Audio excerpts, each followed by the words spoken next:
नहीं, जिस तरीके से दिल्ली में प्रचंड जीत एनडीए की हुई, जिस तरीके से महाराष्ट्र में, हरियाणा में और दिल्ली के बाद अब बिहार का आगामी विधानसभा चुनाव है, तो उसको लेकर पहले दिन से ही पूरे एनडीए के सभी पांचों घटक दल जिलावार बैठक कर रहे हैं। और ये खगड़िया में भी एक बड़ी बैठक हुई और सब एक साथ एक मत होकर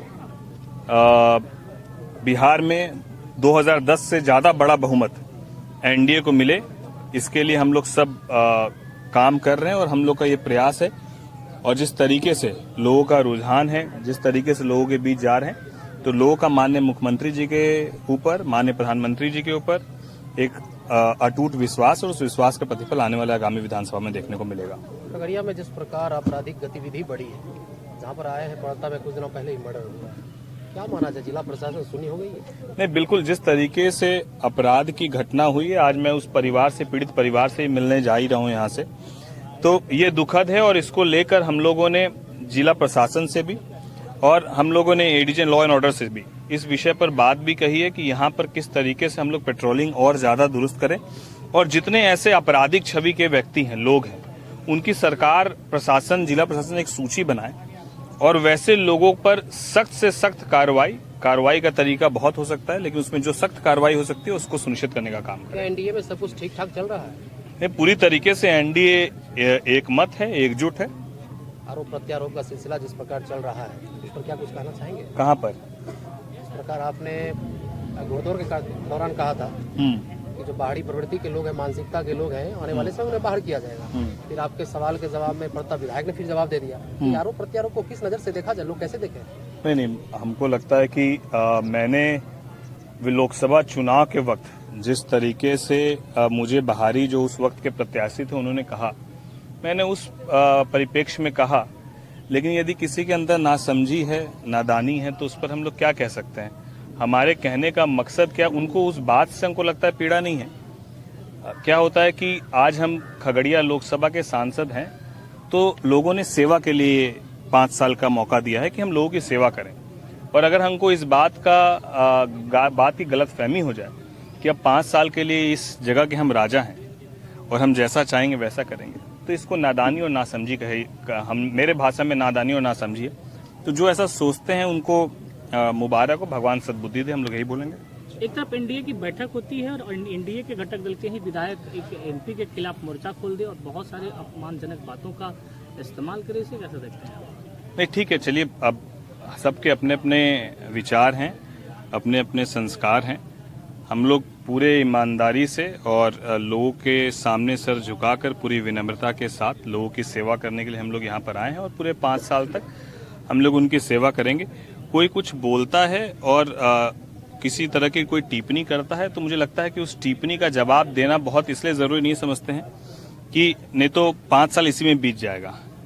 अभी सिर्फ अर्जुन की तरह जो है, मछली की आंख जैसे अर्जुन को दिख रही थी, उसी तरीके से खगड़िया का विकास हम लोग को दिख रहा है और इस बीच में आने वाली तमाम चीजों को हम लोग नजरअंदाज करते हुए आगे चलेंगे। एक बड़ा आरोप उन्होंने लगा कि कमीशन खोरी का जो है प्रचलन शुरू कर दिया गया है एमपी के द्वारा। नहीं, चलिए, वो तो मैं और भी बहुत सारी चीजें सुना कि उन्होंने बनिया समाज को भी गाली देने का काम किया, कुछ लोगों ने भी मुझे बताया, देखा।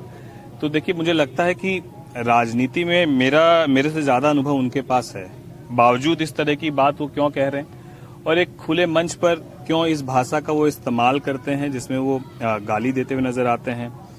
वो एक समुदाय को जो है वो गाली देते हैं और कहीं ना कहीं वहाँ वो उन्होंने कहा था कि हम शस्त्र उठा लेंगे, हम हस्तिनापुर बना देंगे, इस तरह की बात उन्होंने कही। तो मैं उनको यही कहना चाहता हूँ कि अभी जब आप राजनीति में आ गए, शस्त्र उठाने वाला जो समय था वो 2005 के पहले का था। तब लोग शस्त्र उठाकर राजनीति करते थे। अब शस्त्र नहीं, अब शास्त्र उठाइए। शस्त्र का दौर खत्म हो गया है। अब जो शस्त्र उठाएंगे वैसे लोग जो हैं, जिस तरीके से उनका एक अध्याय समाप्त हो गया, जो बचे हुए लोग हैं उनका भी अध्याय समाप्त हो जाएगा। राजेश वर्मा जिंदाबाद, राजेश वर्मा जिंदाबाद, पढ़े लिखे लोगों की जरूरत है, शिक्षित लोगों की जरूरत है। और किसी भी सूरत में खगड़िया में कुछ एक विधानसभा जहां पर लोगों के अंदर एक भय का माहौल है, भय मुक्त खगड़िया, और उसमें परवत्ता विधानसभा भी आता है।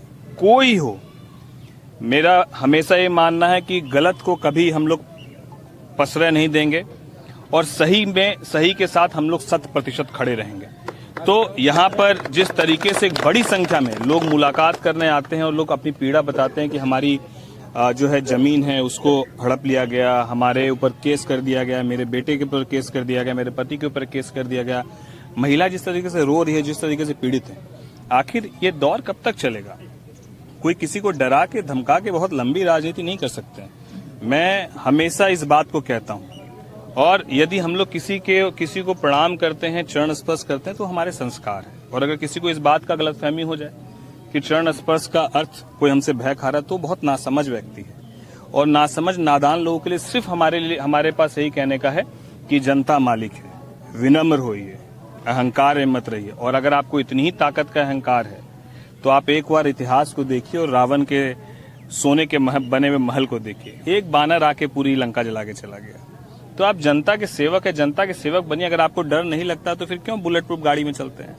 क्यों 20 गो गाड़ी का काफिला आएगा? तो बहुत ही मतलब मैं क्या कहूं आपको कि बहुत ही जो डरपोक कह सकते हैं ना, उस तरह के जो लोग होते हैं वो खुद को ज्यादा बलशाली दिखाने का प्रयास करता है। तो हम लोग अपनी भाषा को कभी अमर्यादित नहीं करेंगे। ना मैं कभी किसी को गाली देने पर यकीन करता हूं, ना मेरे वो संस्कार है। तो जिनके जो संस्कार है वो अपने संस्कार को पड़ोस के लोगों के बीच रख रहा है, उनको उनका संस्कार मुबारक। हम लोग को अपनी राजनीति लोगों के बीच करनी है और हम लोग लोगों की सेवा के लिए हैं और वो 100% करेंगे, चाहे परिणाम जो हो मंजूर है। अभी नया गांव